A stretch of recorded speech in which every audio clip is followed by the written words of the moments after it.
પર કેન્દ્ર સરકારનો મોટો નિર્ણય. હવે ગ્રાહકને એક દિવસમાં 200 લીટર જ ડીઝલ મળશે. એક દિવસમાં 200 લીટરથી વધુ ડીઝલ ખરીદી શકાશે નહીં. પેટ્રોલ પંપ પર હાઈસ્પીડ ડીઝલના વેચાણ પર મર્યાદા નક્કી કરાઈ. દેશમાં ડીઝલની કોઈ અછત ન હોવાનો સરકારનો દાવો.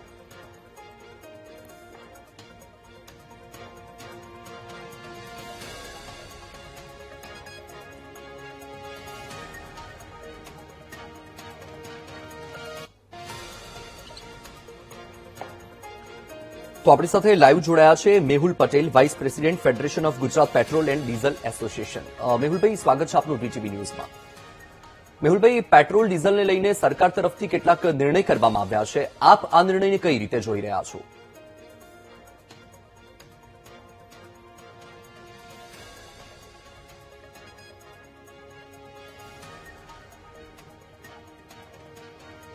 મેહુલભાઈ, મ્યુટ લાગી રહ્યું છે આપના તરફથી, અનમ્યુટ કરશો.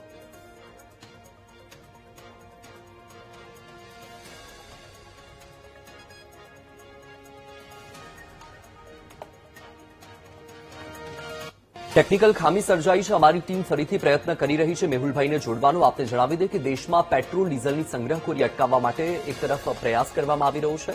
સરકારે જે નવો આદેશ આપ્યો છે એની વાત કરી રહીએ. કોઈ પણ વ્યક્તિ 200 લીટરથી વધુ ડીઝલ નહીં ખરીદી શકે, જેમાં ઔદ્યોગિક, કમર્શિયલ, સંસ્થાકીય ગ્રાહકો સામાન્ય પંપ પરથી પેટ્રોલ નહીં ખરીદી શકે. આ સાથે એક દિવસમાં માત્ર 200 લીટર ડીઝલ જ મળશે.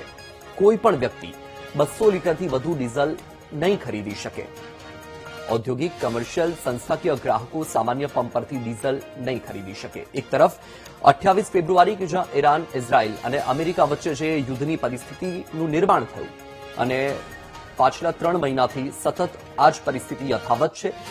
કેટલીક વખત એવી અટકળો પણ સામે આવી કે બંને દેશ વચ્ચે સમાધાન થઈ શકે અને તેની વચ્ચે એક નવું આશાનું કિરણ દેખાય કે સમાધાન થાય તો જે ક્રૂડ ઓઇલ છે તેને લઈને જે સમસ્યા સર્જાઈ છે તેમાં રાહત થાય. એક તરફ ઘણા એવા દેશો છે કે જ્યાં પેટ્રોલ ડીઝલની અછત સર્જાઈ છે. તેની સામે ભારત સરકાર તરફથી સતત એ દાવો કરવામાં આવી રહ્યો છે કે ભારતમાં પેટ્રોલ ડીઝલને લઈને કોઈ જ અછત નથી અને પૂરતો જથ્થો છે. અને તેની વચ્ચે આ એક મહત્વપૂર્ણ સમાચાર ગણી શકાય કે દેશમાં પેટ્રોલ ડીઝલની સંગ્રહખોરી અટકાવવા માટેનો આ પ્રયાસ શરૂ કરવામાં આવ્યો છે. કેન્દ્ર સરકારે મોટો નિર્ણય લીધો છે ડીઝલની ખરીદીને લઈને અને તેમાં કેટલીક બાબતોને ધ્યાનમાં રાખવામાં આવી છે અને કેટલાક પ્રતિબંધ લગાવવામાં આવ્યા છે. હવે ગ્રાહકને એક દિવસમાં માત્ર 200 લીટર જ ડીઝલ મળશે. એક દિવસમાં 200 લીટરથી વધુ ડીઝલ ખરીદી નહીં શકાય. સામાન્ય રીતે આ જે પરિસ્થિતિ છે, આવી પરિસ્થિતિમાં જે તકવાદીઓ હોય, જે સંગ્રહખોરો હોય એ એક્ટિવ થઈ જતા હોય છે અને તેવી સ્થિતિમાં જે લોકો સાચા અર્થમાં જરૂરિયાતમંદ હોય તેમને યોગ્ય પુરવઠો મળી શકતો નથી. એટલે એક તરફ સંગ્રહખોરો પર કાબુ કરવા માટે આ નિર્ણય મહત્વનો પણ ગણી શકાય. પેટ્રોલ પંપ પર હાઈસ્પીડ ડીઝલના વેચાણ પર મર્યાદા નક્કી કરવામાં આવી છે. દેશમાં ડીઝલની કોઈ અછત ન હોવાનો પણ સરકારે દાવો કર્યો છે. મોટી કંપની કે જે હવે પેટ્રોલ પંપ પરથી ડ્રમમાં ડીઝલ નહીં ભરી શકે, એક દિવસમાં માત્ર 200 લીટર જ ડીઝલ મળશે. અને એમાં પણ કમર્શિયલ અને જે સંસ્થાઓ છે તેમના માટે પણ કેટલાક પ્રતિબંધો લગાવવામાં આવ્યા છે કે જે સામાન્ય પેટ્રોલ પંપ છે એ સામાન્ય પેટ્રોલ પંપ પરથી ઔદ્યોગિક, કમર્શિયલ, સંસ્થાકીય ગ્રાહકો ડીઝલ નહીં ખરીદી શકે.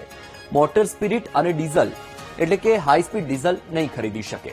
નક્કી કરાયેલા જે કન્ઝ્યુમર પંપ છે એ પંપ પરથી જ ડીઝલ લેવું પડશે. એટલે કે જે કન્ઝ્યુમર પંપ નક્કી કરવામાં આવ્યા છે એ જ પંપ પરથી ડીઝલ ખરીદી કરી શકાય. અને જે સામાન્ય પંપ છે એ સામાન્ય પંપ પરથી ઔદ્યોગિક, કમર્શિયલ કે જે સંસ્થાકીય ક્ષેત્રો છે તે ખરીદી નહીં કરી શકે. અને જે સંગ્રહખોરો છે એ સંગ્રહખોરો પર કાબુ મેળવવા માટે આ મહત્વપૂર્ણ નિર્ણય કેન્દ્ર સરકારે આ નિર્ણય લાગુ કર્યો છે અને તે મુજબ હવેથી એક દિવસમાં માત્ર ગ્રાહક 200 લીટર જ ડીઝલની ખરીદી કરી શકશે. પાછલા કેટલાક સમયમાં ઘણી વખત એવા દ્રશ્યો પણ સામે આવ્યા કે જ્યાં પેટ્રોલ ડીઝલ માટે લોકો લાઇનમાં લાગતા હતા. તેની વચ્ચે સરકારનો દાવો કે પેટ્રોલ ડીઝલની અછત નથી.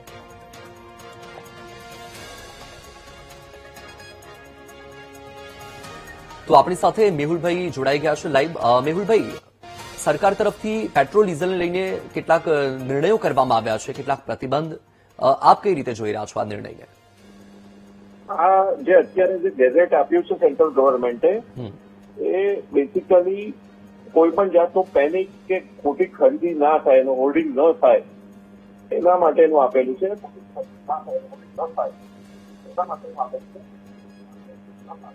છેલ્લા કેટલાક સમયથી રેગ્યુલેટેડ સપ્લાય આવી રહેલો છે અને એવું પણ જોવામાં આવ્યું છે કે જે કન્ઝ્યુમર અને ઇન્ડસ્ટ્રીયલ ફર્મ છે એ રિટેલ આઉટલેટ તરફ ફર્યા હતા, જેને કારણે રિટેલ આઉટલેટ પર વધારે પડતું દબાણ થઈ રહ્યું હતું. તો એને અનુસંધાનમાં પેન ઇન્ડિયા આ વસ્તુનું લાગુ કરવામાં આવ્યું છે ગુજરાતમાં. જી બિલકુલથી મેહુલભાઈ, સાથે એક તરફ એવો પણ દાવો થઈ રહ્યો છે કે પેટ્રોલ ડીઝલનો જથ્થો પૂરતા પ્રમાણમાં છે અને તેની સાથે બીજી તરફ આ સંગ્રહખોરી અટકાવવાના પ્રયાસ પણ. ચોક્કસપણે સંગ્રહખોરી અટકાવવાના પ્રયાસે પેટ્રોલ અને ડીઝલનો જથ્થો ભારત દેશ પાસે પૂરતા પ્રમાણમાં છે. કેટલો જથ્થો છે અત્યારે આપણી પાસે જે જથ્થો છે એ કેટલો સમય ચાલી શકે એટલો જથ્થો છે? એઝ પર જે ઇન્ફોર્મેશન જે આવી છે, આપણી પાસે 60 થી 70 દિવસનો જથ્થો અત્યારે પણ છે. અચ્છા, અને જો 60 થી 70 દિવસની અંદર આ જે બંને દેશો છે તેમની વચ્ચે કોઈ સમાધાન ન થાય તો પછીની પરિસ્થિતિ શું થાય? હવે હાલ જે સ્થિતિ છે એ સમાધાન થાય કે ના થાય એ તો સેકન્ડરી વસ્તુ છે, પરંતુ આપ એ પણ ધ્યાનમાં રાખો કે જથ્થો નથી આવી રહ્યો એવું કોઈ જગ્યાએ નથી. રૂટ્સ બદલાઈ ગયા છે, એનો લીધે સમય વધારે લાગી રહ્યો છે. એટલે જથ્થો તો આવ્યા જ કરશે. અત્યારે જયારે યુદ્ધ ચાલુ થયું એના પછી પણ જથ્થો આપણને આવી રહ્યો છે. તો દેશના જનતા અને સામાન્ય નાગરિકોને કોઈ જાતનું પેનિક કરવાની જરૂર નથી આ વસ્તુમાં. મેહુલભાઈ, યુદ્ધ પહેલા જે પરિસ્થિતિ હતી અને ત્યારે જે રીતે જથ્થો આવતો હતો, શું અત્યારે પણ એ જ રીતે જથ્થો આવે છે? ના, એ રીતે જથ્થો નથી આવતો. થોડો રૂટ ટાઈમિંગ વધી ગયો છે અને થોડો સપ્લાયમાં પણ કન્સ્ટન્ટ છે, પરંતુ ત્યારે પણ આપણી પાસે 70 to 80 ડેઝનો રિઝર્વ હતો અને અત્યારે પણ 70 દિવસનો રિઝર્વ છે, કારણ કે આ સમય દરમિયાન ઘણા ક્રૂડ ટેન્કર અને ગેસના ટેન્કર ભારત દેશ પર પહોંચી ચૂક્યા છે. કારણ કે જથ્થો જે આવી રહ્યો છે તેની સમય મર્યાદામાં ફેરફાર થયો છે. તેની સામે મેહુલભાઈ માંગ તો ઘટવાની જ નથી, કારણ કે જેટલી માંગ હતી એટલું પેટ્રોલ ડીઝલ તો જોઈએ જ છે. તો એવી સ્થિતિમાં જે આ સમય મર્યાદામાં ફેરફાર થયો છે તો તેની અસર શું થઈ શકે? કારણ કે લગભગ પાછલા 3 મહિનાથી આ યુદ્ધની પરિસ્થિતિ છે અને એ પરિસ્થિતિને જોતા હજુ પણ એ નક્કી ન કહી શકાય કે ક્યારે આ પરિસ્થિતિ સામાન્ય થાય. પરિસ્થિતિ ક્યારે સામાન્ય થશે એ તો કઈ કહી ના શકાય, પણ એના માટે ભારત જેવા દેશો રિઝર્વ સ્ટોક રાખે છે.